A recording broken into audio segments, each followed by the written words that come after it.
ऋग्वेद के तीसरे मंडल के 61 सूक्त का 6वां मंत्र है, जिसके ऋषि विश्वामित्र है, देवता उषस यानी उषा देवी है, छंद त्रिष्टुप है और कुल मंत्र 7 है। मंत्र इस प्रकार है।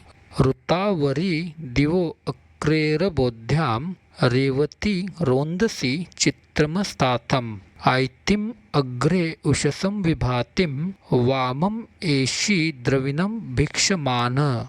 शब्दार्थ। ऋतावरी ऋत का पालन करने वाली, सत्यव्रती। दिव आकाश का, स्वर्गलोक का। अक्रे सूर्य किरणों से, सूर्य के प्रकाश द्वारा। अबोध्या जगाने योग्य, जगाने वाली। बुद्ध धातु जागरण करने वाली। रेवती धनवान, ऐश्वर्य युक्त।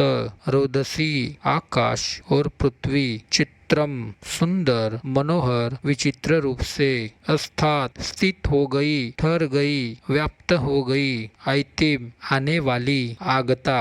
अग्रे हे अग्निदेव। उषसम उषा देवी को। विभात विभातम प्रकाशित, ज्योतिर्मयी, उज्जवल रूप वाली। वामम कल्याणकारी, शुभ मंगलमय। ऐशी तुम प्राप्त करते हो, अर्जित करते हो, लाते हो। द्रविणम धन, स्थिर संपत्ति, ऐश्वर्य। भिक्षमान याचना करता हुआ, हवि यानी भविष्य की याचना करता हुआ। अनुवाद। सत्यव्रती उषा देवी सूर्य किरणों के द्वारा आकाश से प्रकट होकर जगत को जागृत करती है। धन संपन्न उषा देवी आकाश और पृथ्वी दोनों को अपने मनमोहक रूप से व्याप्त करती है। हे अग्निदेव, तुम अपने सम्मुख आती हुई उज्जवल रूप वाली उषा देवी को हवि की याचना करते हुए कल्याणकारी, शुभ, मंगलमय धन को प्राप्त करते हो। स्पष्टीकरण।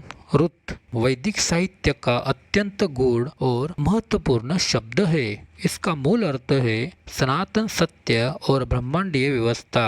वेदों में इसे उस नियम के रूप में समझाया गया है जिसके कारण संपूर्ण सृष्टि का संचालन होता है। सूर्य का प्रतिदिन उदय होना, चंद्रमा का कालानुसार बदलना, ऋतुओं का चक्र, नदियों का निरंतर प्रवाह, ये सब ऋत के अंतर्गत आते हैं। यही ऋत नैतिक जीवन में सत्य और दार्शनिक स्तर पर धर्म बन जाता है। ऋग्वेद में कहा गया है, ऋतेन सूर्य उत तिष्ठति, अर्थात सूर्य भी ऋत के अनुसार उदय होता है। देवता स्वयं को ऋतस्य अनु यानी ऋत के अनुयायी कहते हैं। इसी कारण उषा देवी को इस मंत्र में ऋतावरी कहा गया है, जिसका अर्थ है ऋत का पालन करने वाली, सत्य और नियम का अनुसरण करने वाली। उषा प्रतिदिन निश्चित समय पर प्रकट होती है, कभी नियम से विचलित नहीं होती। उनका प्राकट्य भी ऋत का प्रमाण है, क्योंकि वे जगत को जागृत करके कर्म और जीवन की गति को आगे बढ़ाती है। इस प्रकार ऋत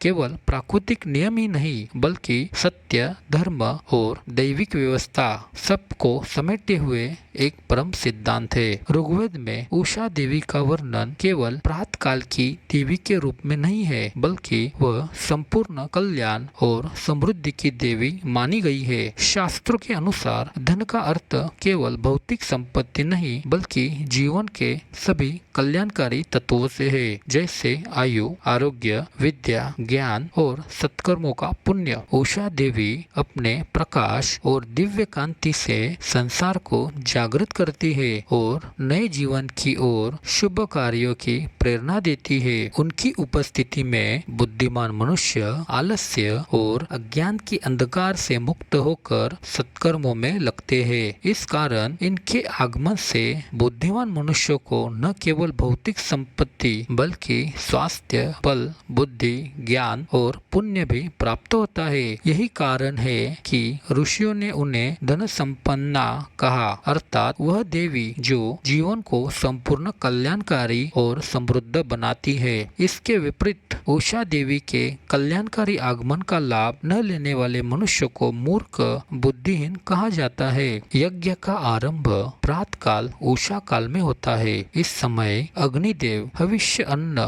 प्राप्त करने के लिए लालायित रहते करते हैं और वे उषा देवी से मनुष्य को यज्ञ करने की प्रेरणा देने के लिए याचना करते हैं। उषा देवी अपने आह्लादित और मनमोहक आगमन से मनुष्य को यज्ञ करने की प्रेरणा और उत्साह देती है। इस प्रकार मनुष्य द्वारा किए गए यज्ञ में अग्निदेव प्रकट होकर हवि को स्वीकार करते हैं। अग्नि के माध्यम से देवताओं को हवि पहुंचती है और बदले में देवता हमें कल्याणकारी, शुभ और मंगलमय संपत्ति प्रदान करते हैं। उषा काल केवल समय नहीं बल्कि आध्यात्मिक ऊर्जा और चेतना का प्रतीक है। भौतिक चेतना से यानी सांसारिक आकर्षणों विकारों से युक्त मनुष्य के अंदर जब आत्म चेतना और विवेक जागृत होता है तब वास्तव में उसके लिए उषा काल होता है। उषा काल के समय मनुष्य अपने जागृत आत्म चेतना और विवेक रूपी अग्नि के माध्यम से ईश्वर को मन, वाणी और कर्म रूपी हवि अर्पित करके समस्त सांसारिक द्वंद्वों जैसे लाभ, हानि और विकारों जैसे काम, क्रोध, मोह, मद, मत्सर, ईर्ष्या, द्वेष से पूर्णतया मुक्त होकर परम शांति, परम संतोष और परम आनंद की प्राप्ति करके पूरी तरह से कृतार्थ हो जाता है।